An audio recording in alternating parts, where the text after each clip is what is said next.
Digital Marketing Radio, episode 248. How to produce SERP-topping viral B2B content.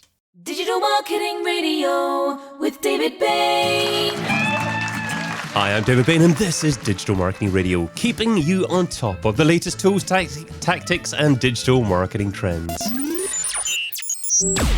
Now, it's common to have SEOs and social media experts and digital marketing teams, but unfortunately, it's also too common to have SEOs and social media marketers produce content by themselves for their own specific needs.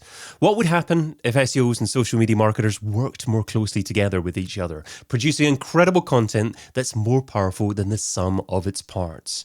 That's what I'm going to be talking about on Digital Marketing Radio episode 248 with a man whose content has been featured on Shopify, Unbounce, HubSpot, just to name three. He lives in Hawaii and he's the CEO at Wordable. Welcome to DMR, Brad Smith. Thank you, David. Appreciate it. Looking forward to this. Yeah, great to have you on, Brad. Well, I would just say you can find Brad over at Wordable.io. So, Brad, when working on a piece of content, is it possible to optimize for SEO and virality at the same time? Or should you focus primarily on just the one objective? It should be both. It is possible. It's not easy, as you can imagine, and we'll go into why that is. But you should. And the reason for that is if you are investing a significant amount in this stuff, which again, you should be based on how difficult the world is and how difficult and how crowded it is and how much of an echo chamber it already is. If you're going to the effort and expense of doing one or the other, you might as well do both at the same time, if you know what I mean. And we're talking primarily about B2B content, but I mean, what's the main difference between B2B and B2C content? B2B buyers tend to invest a lot more time and energy researching things up front because there's, generally speaking, it's a lot less of an impulse buy. So in other words, if you're promoting, $50 to $100 e-commerce product, someone might just buy that without even looking at it. I might just buy a watch on Amazon just because it looked right in that moment. And I don't really care about researching it. I don't really care about the specs. I don't really care about necessarily like the movement behind it. Whereas B2B buyers and tend to be a lot longer. So it's more of a complex sale.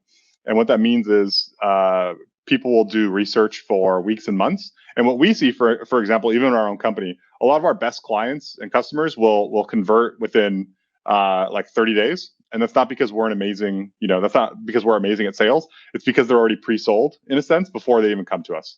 And so a lot of the content we're producing obviously is meant to help guide them through that, again, without even picking up the phone. So we're zeroing in on B2B, obviously, and what makes that a success in terms of the content that you produce. So what are some of the common elements that makes a successful B2B piece? Definitely. So we almost think of it as like a checklist or like a balanced scorecard in a sense. So it's like it's got to have these elements and they have to be done to a certain degree or and balanced scorecard meaning part of that's SEO focused. Part of that is actually like copywriting focused. So is there a hook? Is there an angle? Is there actually something interesting that is reaching out to someone's like lizard brain and getting them to sit down and read this thing and focus on it? There's also the grammar, there's also plagiarism, there's also design, there's also video in some cases, depending on what we're talking about. And so it's kind of like a balanced mix of different variables that we want to see.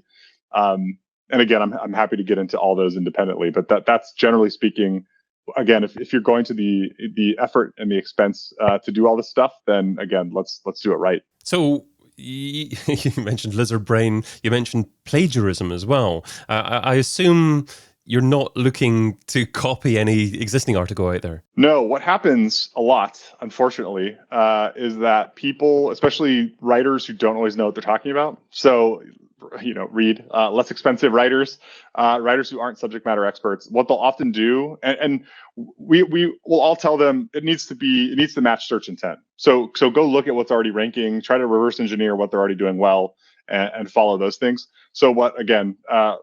Not very good practitioners do is they go and they look and they basically regurgitate what's already ranking. So in other words, they take the first three articles and they look at, they're talking about this and this and this, and then they basically just write the same exact thing. And so it's not plagiarism, it's not direct plagiarism in a classic sense, but we think of it almost like as indirect plagiarism, where it's like, well, you're not really adding anything new and you're not really helping to further the cause. So that's also a pretty common issue. And again, it's one of those things that unless you're looking for it, and unless you're actually digging into a lot of the stuff, and you have editors going through it, a lot of people aren't going to catch. So how can you actually research what else Google is looking for? If you're wanting to rank for a particular keyword phrase and you see articles out there already that are fairly decent, that are fairly similar, as you say, they contain maybe a certain type of answer. How do you discover new opportunities, new things to write about that will give you a better opportunity to actually rank higher than the existing articles? Sure. So it's kind of a mix of approaches. So again, assuming we're already skipping over a little bit keyword research, so assuming we've already done a little bit of work to figure out, can we actually rank for this thing sometime in the near future? That's not an insignificant step. And so if we're kind of like glossing over that a little bit, just to dive into, okay, we've already decided this topic, we've already decided this keyword. One of the easiest things you could do is just go to Google to start with and look at what's already ranking, like I said. And again, there's a fine line that you're going to walk here. But what's important is to figure out what type of content should we be writing in the first place. So in other words, if I type in, or if I'm looking for a question that's an education-based question, like how to make iced coffee, I know that's probably going to be a blog article that's showing up for that. It's probably going to be some sort of blog post, some sort of article. I'm guessing around the 1,000 word ish range. Is there an image gallery? Is there what type of is there a video? There's probably a video, and there's probably a lot of video showing up for that sort of thing. So in other words, like, is it not a landing page? Is it not a feature page? It's not like a Keurig Amazon page showing up for how to make iced coffee, because that search, there's a mismatch in terms of search intent, in terms of what people are searching for and what you're showing them. So very first step is like, what type of content are we trying to do? Second step is like, what's already ranking and why? And so in other words, if one of the best, there's two places to look that's great on the actual SERP itself. If you look at the people also ask questions, it's usually a little drop down. That's a really good place to look, and especially get ideas for what your subhead should be. So how to make iced coffee. I'm not looking at it right now, but I'm probably guessing it's like how to make cold brew, like as an alternative to make iced coffee. How do you make iced coffee at home? How do you make iced coffee like Starbucks? There's going to be like a few of these different ideas, and those are like really good starting points for, again, like what your major subheads or themes should be within a piece. You could also go down to the very bottom, which will be related searches. And again, this shows you a lot of the same information. So it'll show you if people are searching for how to make iced coffee, they're often also searching for how to make iced coffee like Starbucks, at home, on the road, in a Keurig, like all these related ideas. And what you're doing is you're kind of like gathering all this stuff up. We also use a lot more specialized tools for this, as you can imagine. So one of them is MarketMuse that we love. Basically, and we also use ClearScope. Surfer SEO is another bigger one. What these tools often do that most people get wrong is they're trying to help you understand what semantic topics, what related topics should be included when you talk about keyword or topic X. And the fine line here is making sure you're including a lot of that information and you're referencing it, but you're not sticking to it blindly, so that you're producing something that's dry. It's not interesting. It's basically generic ripoff of what else is already out there. And so that's where the copywriting comes in. That's where the lizard brain comes in. That's where customer stories come in. That's like the other side of it. So it's kind of a yin and yang approach, if that makes sense. I love people also ask in Google, and that's something that I use all the time as well. I actually use it to suggest to clients how to actually come up with ideas for podcast episodes. So very similar kind of thing as well. If they're creating a podcast series about a particular topic, I say go into that, type a question about the topic and expand on the questions. I love how you click on the questions and you get more questions once you actually click on the questions as well. I searched quickly for how to make iced coffee, and it says how do you make iced coffee with regular coffee, how do you make coffee. Yeah, so a lot of the things that you suggested there as well. Wonderful resource. I used to use Answer the Public, but they limited their free version, I think, in the last couple of years, so I haven't used it quite so much. One thing that you mentioned was you have a look at a blog article that exists already. There's probably a blog article out there of about 1,000 words. You also talked about video as well. Is it good practice to have articles of a certain length, i.e. 1,000 words, or does it need to be just as long as it needs to be? And just second part to that, does video and embedding video help as well? Yeah, so the short answer we give for word count is, again, generally mimic what's out there. In other words, if what's already ranking are a bunch of 500 to 1,000 word articles, then you probably don't need something that's 5,000 words. But conversely, if you have a lot of long technical guides ranking, which you often do in B2B, especially competitive spaces like software, then something that's 500 words to 1,000 words isn't going to be able to compete well. So again, this is one of those things that we can use specialized tools for, or you can just do it the manual way of opening the top 5 articles and then actually copying and pasting them into Google Docs and then looking at the word count. Like, you don't need to get technical about this. A lot of the tools will save a lot of time. So that's the first issue, is generally say just mimic what's out there and make it close, if not a little better, in terms of word count. So you don't need to go overboard on that. The second thing, video helps a lot, but not for the reasons you're thinking. So video can help with SEO if you kind of know what you're doing, but also if you know that a lot of videos are actually showing up in search results. So you kind of have that blended SERP, so to speak, where you have a lot of videos. And this often, for example, I think HubSpot tutorial. If you Googled HubSpot tutorial, I want to say a lot of the content ranking are actually just videos, and a lot of them are videos from YouTube. So in a case like that, it's obvious that you might want to take a video first approach. In other forms of content, video helps with engagement, especially in the B2B space. Engagement, so keeping people on the page and reading it.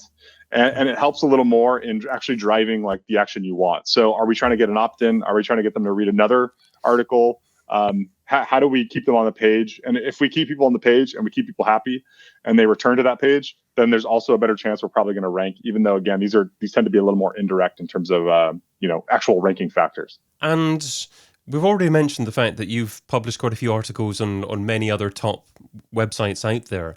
Is it best to publish an article, a significant article, on your own website and try and build your website as an authority on that particular topic, but you're not necessarily going to get that many eyeballs initially to that? Or is it best to actually try and publish your article on a third-party website? You're not building up the authority to your own website, but you're potentially getting more eyeballs on it to begin with. Definitely. If you're newer or smaller and you don't have the awareness, you don't have the domain authority, you don't have the traffic, you don't have the brand, meaning like people aren't coming and searching for you, it's probably better to spend your time on bigger websites and contributing there. The other thing that I'll throw out, though, is think of it like a hub and spoke approach. So I'll always try to put your good foundational ideas and content on your site and think of stuff off the site as an extension of that.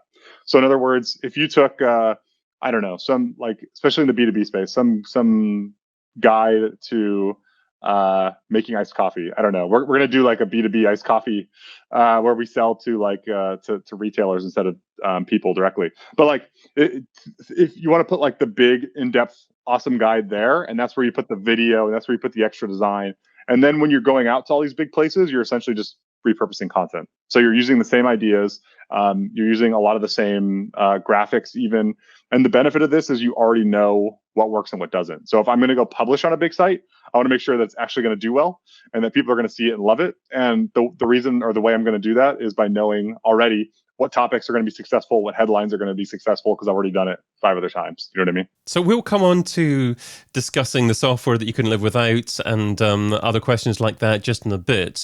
Someone previously mentioned Conversion.ai, Jarvis, as a tool that they couldn't live without. Now, that's an automated way of generating content using AI. Do you ever advocate, have you ever trialed the accuracy and readability of maybe taking an original article from your blog, recreating it using AI, and then attempting to publish that version on another website? Yeah, AI, the good news, the bad news with AI so far that we've tested is that it's not replacing writers anytime soon, full stop. The reason for that is it does a decent job regurgitating fact-based information. So it's very binary, meaning it's very black and white. It doesn't understand nuance or context. It doesn't even understand kind of what it's talking about. What it's doing, a lot of times what it's doing is it's just grabbing, almost like we're talking about mimicking what's already ranking for in search engines. It's kind of doing a similar process where it's just taking in a lot of data and then kind of saying, okay, a lot of these words and phrases should fit together. The challenge with that is there's very little nuance. Like I said, it's very difficult in the B2B space to get something awesome. So if it was like how to make iced coffee, again, even has a little bit of subjectivity. But if it was like the benefits of Advil, it could maybe do a decent job at that, because it's all just like fact-based information. You know what I mean? But if you said the pros and cons of Advil or Advil versus ibuprofen, that's where you're going to run into all kinds of challenges and problems because it doesn't really understand again what it's talking about, and it lacks. The other thing that it lacks that I think is a big deal with content today is it lacks personality and style and substance. And so what's the thing that's actually going to get people to read this and care and come back and remember, oh, this brand, now I remember this brand. I'm going to actually try to like see if they can help me in the future. It's all the benefits of like a magazine article, like a really interesting feature or profile, the style, all that is, lacking, unfortunately. And so that's where we've seen AI content can help in very limited. It can help you figure out more or less what to write about. It can help you figure out like short copy. So I don't know, like a product description maybe. But in terms of like longer, in-depth, interesting articles, it lacks a bit. Okay, I'm old enough and experienced enough in SEO to remember spinning articles. So back about 15 plus years ago, you used to take different phrases and add curly brackets around them and give whatever tool you were using options to spin different phrases and create alleged unique articles out of that. And maybe AI is a more progressed version of that, I guess, for delivering new articles. It's like article spinning 2.0. No, it's a little. It's definitely better than that because I remember a lot of the article spinning stuff back in the day didn't even make sense. Like the words in the sentence didn't even make a sense together. So it's better than that. The challenge is you often still need an editor and or a writer to run through it. So if you think of it as like maybe a rough outline or a rough draft that you're still going to have a writer go through, it still can save some time. So that's not, especially if you're doing high volume, that's a good thing. You still want some eyeballs going through that after though. Yeah, well, one thing that I've done in the past is I've hosted mega live streams and then turned them into transcripts and then turned those transcripts into books. And then I've had to do a lot of rewriting for the transcript, basically starting the book from afresh because you realize that actually people don't write the same way that they say things. Totally. So I'm thinking about the possibility of putting transcripts into the AI to see what it comes up with, to see if it can actually come up with a slightly better way of putting it before doing a further edit after that. But it certainly wouldn't be the final production. It's more of an experiment, I think, at this stage. I think it's a really good idea. I think combining approaches too like that makes a lot of sense because if you think of a podcast even like this, all the content we're talking about today is great, but it's not search focused at all. And it's gonna, and I as the guest, I know this, I'm gonna bounce around way too much for you to create to take this transcript and create a really good article that's just focused on a very particular topic or very specific topic in search. So it could be an interesting approach to almost combine the two worlds of like the AI SERP-based stuff that's a little more dry and technical with the transcript stuff and try to find a middle ground where you can kind of possibly do both. But I think it's interesting. I think that's kind of what you have to do still is get creative with with the uses because it's again probably one day, like don't get me wrong, probably one day we'll all be out of a job because machines will just be doing all the content. But until then we're not there yet. Yeah, I think blending a couple of approaches will probably give you more likely to give you a better result. I'm using Otter.ai to create transcripts at the moment, and it's a wonderful, accurate, relatively accurate piece of software. I would say it's it's only marginally worse than something like Rev.com. You even have to go in and edit there, and they obviously use human editors as well. You really need to go the extra mile though if you want to deliver high quality content. I'll tell you what, we've majored on SEO and I guess the quality of content quite a bit. I'd like to just ask you one other question with regards to the production of articles. And we were talking about the virality of articles and how do you make articles successful in social media as well as SEO. So what's maybe one tip that you could offer to add more virality, likelihood of sharing to articles to make it a success from that perspective as well? Totally. Yeah. So if we go back to the lizard brain for a second, there's a really good, everyone should go to, I think it's still live, maybe headlinehacks.com from John Morrow, who used to be, or is that Smart Blogger now? Is that still the name? I don't know. He used to be a copy blogger back in the day. He's like a brilliant copywriter and marketing writer. More people should write like him, in my humble opinion.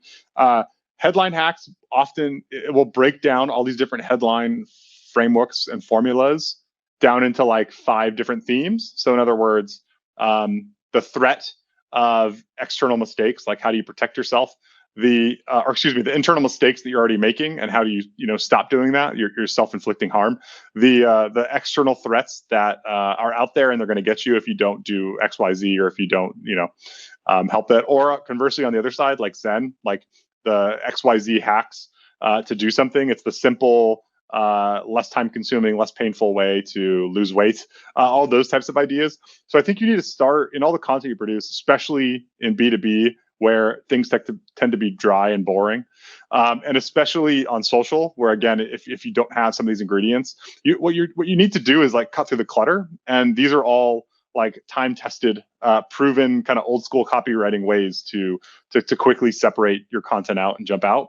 The other mix on that is to do things that like you can riff and piggyback on cultural things that are already happening. And so a really good example of this, one of our friends, Gaetano, over at Nextiva, did a video where he went to a mall and was trying to like approach strangers and ask them, or basically read off cold LinkedIn messages, just to kind of show like how absurd that is, and how like awful most LinkedIn messages are, and how most people act on LinkedIn, doing it in real life at a mall to strangers, and then eventually getting kicked out of the mall, as you can imagine.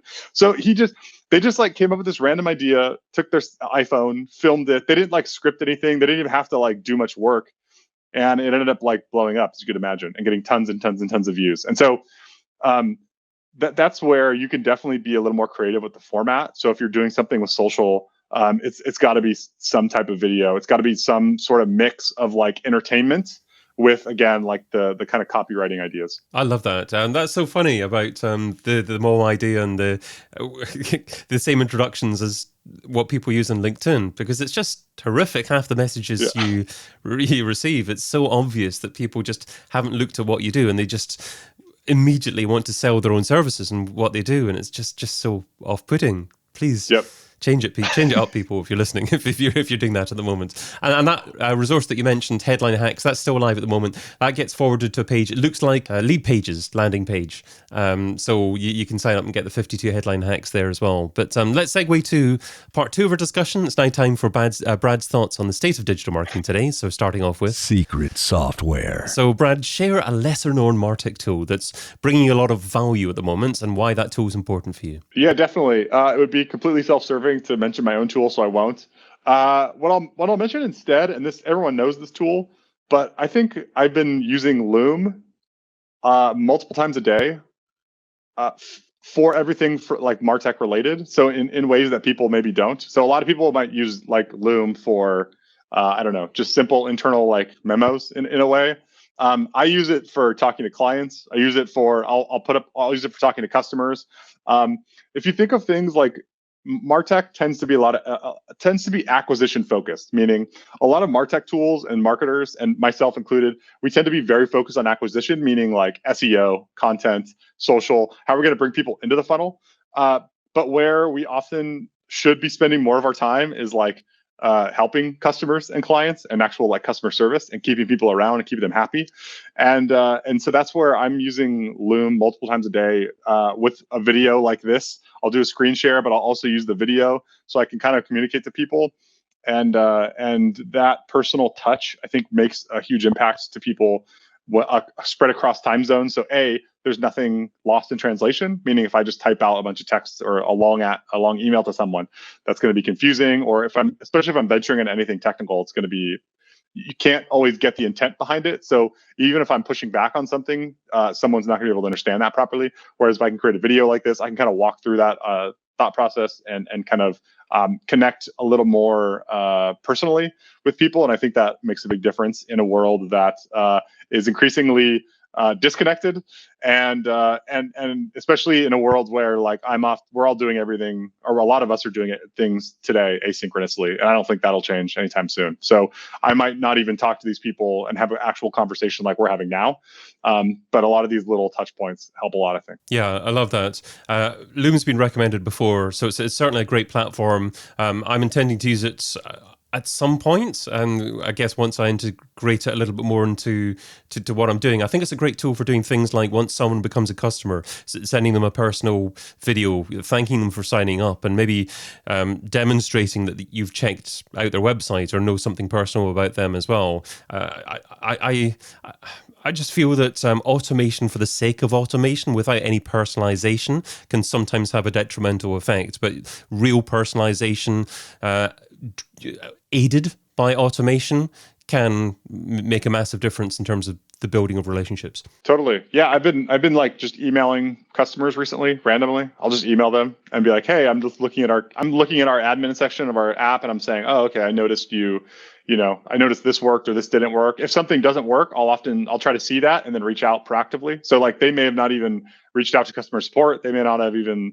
like tried to talk to anyone to actually they've been trying to troubleshoot it themselves, and I'll just manually reach out and do something like that, or send me. And I've even used, I think Loom too. There's a lot of other tools like it, but it's just easy and simple and it's fast. And so I've even created like little almost like I'll take like a webinar and break it down into like 5 or 10 minute videos with something like Loom, and then use that as another way to drop into emails as almost like a drip sequence. So I've even used it for more like classic kind of MarTech, use cases. Again, just because I find it easier than recording everything with like quote unquote more professional software, and then uploading it to Wistia, and then like grabbing and then like customizing every little detail. I think what's more important today is just like that empathy and that connection a lot of times in a lot of cases. And if we're not a huge company, if you're not already a huge conglomerate, then don't maybe act like one. Just act more personal, because I think that's what your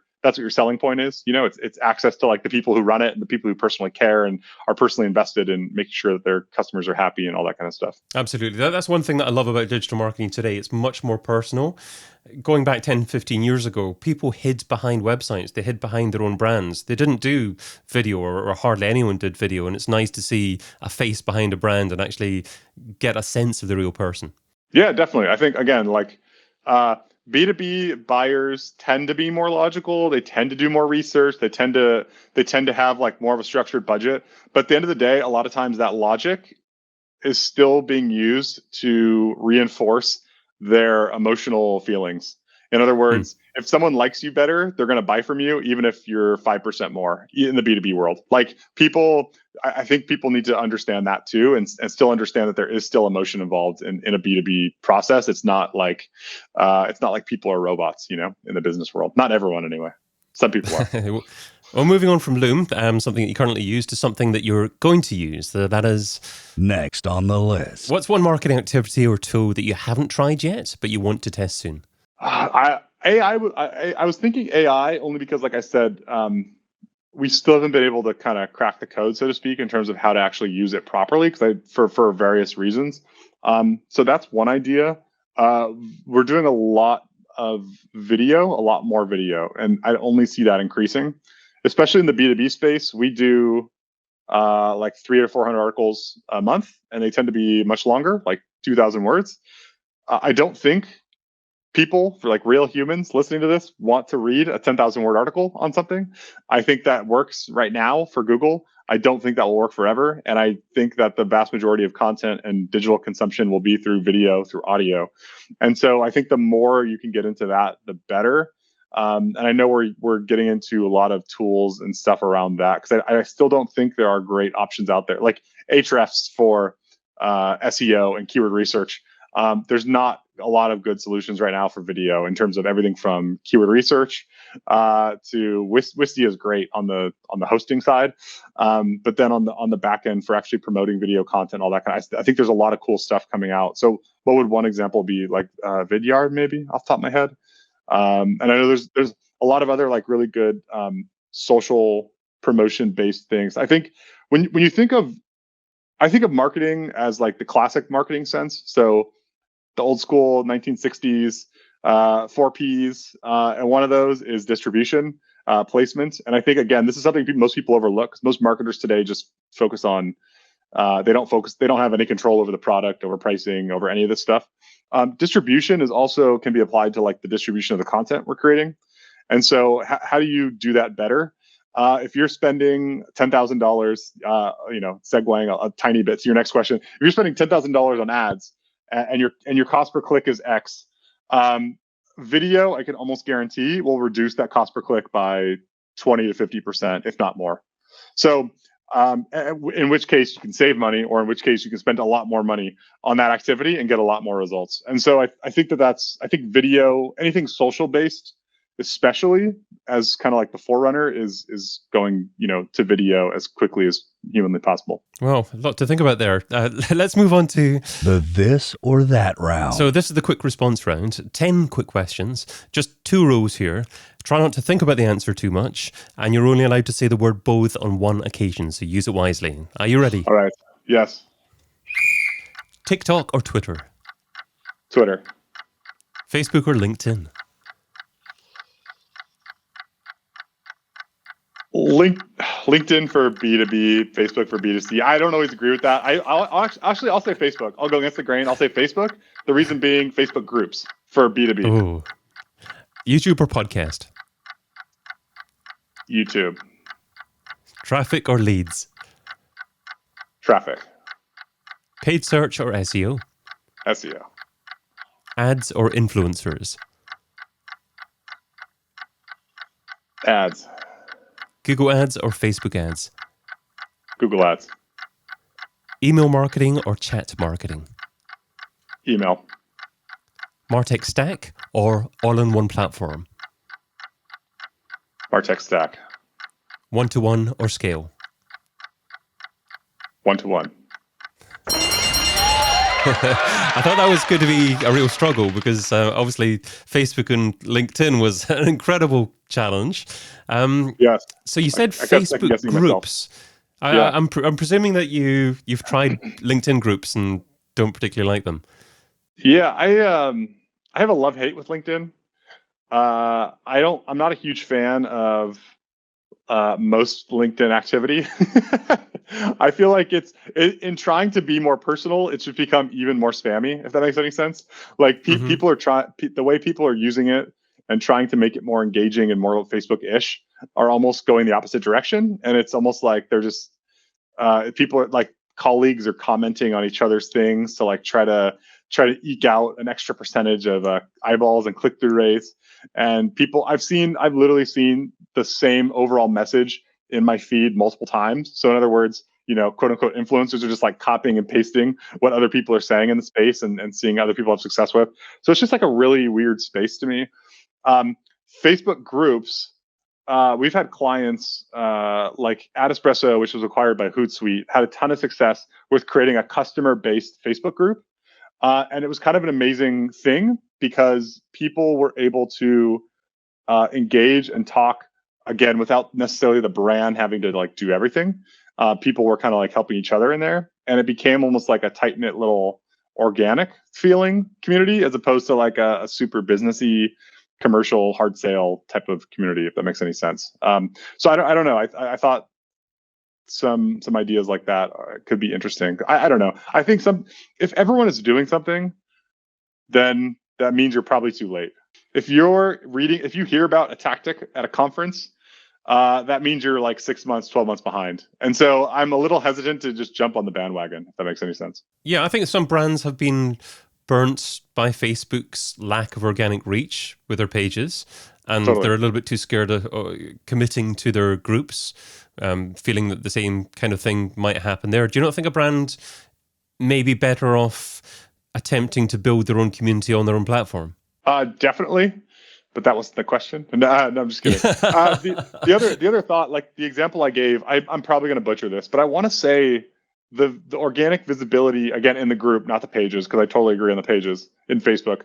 The visibility was something like 70, 80, 90% of the people in there were like seeing everything. So it's if you do it right, there's still some hidden gems, so to speak. Okay, let's move on to the $10,000 question. If I were to give you $10,000 and you had to spend it over the next few days on a single thing to grow your business, what would you spend it on and how would you measure success? This is a good question. I was going back and forth on a few different ideas. I would, and some of this is going to sound crazy, but I I would maybe do if I had to think, I would do like an old school off. I don't know if this is part of the question or not, but I would do like some old school conference thing. Hmm. And the reason for that is Like getting because together face to face, yeah, what we used exactly. to do in the old Crazy, days. right? Crazy, right? Assuming all this stuff is open. For example, off the top of my head, smaller conferences that tend to be influential people. Like I went to a conference that was a bunch of business owners and like investors and other things. So it's a small invite only community, maybe tops 200 people. I sponsored it. So I don't know. That's, $3 to $5 grand. It wasn't like a crazy amount of money as far as some sponsorships goes. Again, if you go to huge conferences and you're competing against like a million other vendors, I wouldn't suggest this. But I'm talking about like a much smaller community-based thing. And then you go to like dinners afterwards. So, pay for people's dinner. And I've had like tens of thousands of dollars of new customers and stuff come out of that, even if it's 6 months later. And so that's probably what I would spend the bulk of that 10 grand on. And then you can always combine it with some online, new aged approach where it's like there's some additional content you can get, there's some discount offer, there's some personal concierge onboarding or walkthrough for people that attended that conference. I think I would do something conference based where I could actually get in front of real buyers, not just, again, I think a lot of conferences tend to be like peers. So I don't want to get in front of other marketers. I want to get in front of like people who can, spend money on my stuff. And in terms of measuring success, you mentioned that it's often been 6 months after doing something like that you've actually seen people spend money with you. Is that a reasonable length of time to actually have to give before you can actually measure the success of that kind of activity? Yeah, again, it depends on what you're doing and what you're selling. You might bump into someone or talk to someone who needs your thing that minute, and then you talk to them 3 days later and follow up and they buy immediately. That would be great. In B2B, that's not often the case. Again, it's like if they need something specific or if you do something that's very specific, there's going to take a little bit of time or need for something like that to develop. And another example here is I went to a small group dinner with like 7 or 8 people one time. And again, the mix of those people is very important here. But I think we ended up working with like half of them in the next year. And so that was a lot of money, as you can imagine. And there's no, like, I can't replicate as much as we want to talk about things like Loom and everything else. That's very difficult to replicate. And that's very difficult to have that sort of conversion rate, so to speak, if you want to even think of it like that. So on our app, our conversion rates for a software product are like, I don't know, a percent maybe of all traffic you get to the site. Whereas conversion on that dinner was like 50%. So, Wow. I'll take, the big money one any day. Well, to finish off, let's shift the focus to someone else who deserves it. That is a magical marketer. So who's an up-and-coming marketer that you'd like to give a shout-out to? What can we learn from them, and where can we find them? Yeah, definitely. This will be slightly self-serving. I think one of the people we work with, Jeremy Moser at SERP, is great. I think what's interesting about him is most marketers are good at marketing. That's not always a surprise. What is a surprise is when marketers are also good at like operations and scale. So in other words, most companies I think struggle with doing, like if you read an article, we talked about a lot of tactics today. If you read an article about link building, a lot of times you'll see articles for link building like 101 link building tactics. The truth of that is you don't need 101 link building tactics. You need like 2 or 3 link building tactics, and you need to do them really, really well. And you need to do them hundreds, if not thousands of times a month. And so I think that's what I always get really impressed by people like that. And we've had clients like that too, where from the outside, you wouldn't guess it, but from internally, it's actually like a really, really well-oiled machine behind their operation. And that's usually what dictates success. It's not some, mythical unicorn influencer that is just kind of like what's the old expression, like Oz, like the guy behind the guy behind the machine, if you behind the curtain.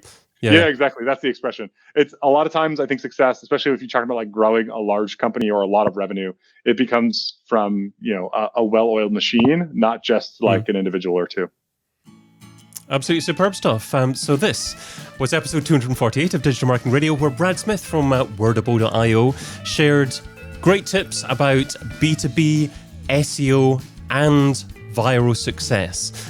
You shared a few tips on People Also Ask. I love using that feature in Google. You talked about the hub and spoke model, where you shouldn't necessarily focus all your efforts on your own website. Think about other websites as well. Your core big piece may be on your own website. Another new related article on other websites as well, getting links back to your site as well. You shared a great resource called Headline Hacks as well, where people can improve their headlines and make their articles more viral as well. Your secret software was Loom. You're next on the list.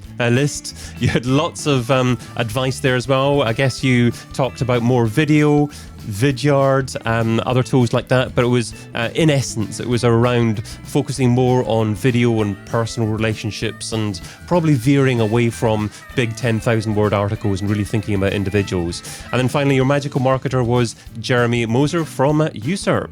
Everything Brad mentioned in today's show and more will be listed in the podcast show notes at digitalmarketingradio.com. Brad, what's the best social platform for someone to follow you and say hi? I'm going to say LinkedIn now. Now I'm going to completely be a hypocrite. I'm on LinkedIn at BS Marketer, and that's pretty much the most active as I get socially. Superb. Okay, well, I've been your host, David Bain. You can also find me producing podcasts and video shows for B2B brands over at castingcred.com. Until we meet again, stay hungry, stay foolish, and stay subscribed. Aloha. DigitalMarketingRadio.com. DigitalMarketingRadio.com. Digital Marketing Radio. Digital Marketing Radio. DigitalMarketingRadio.com.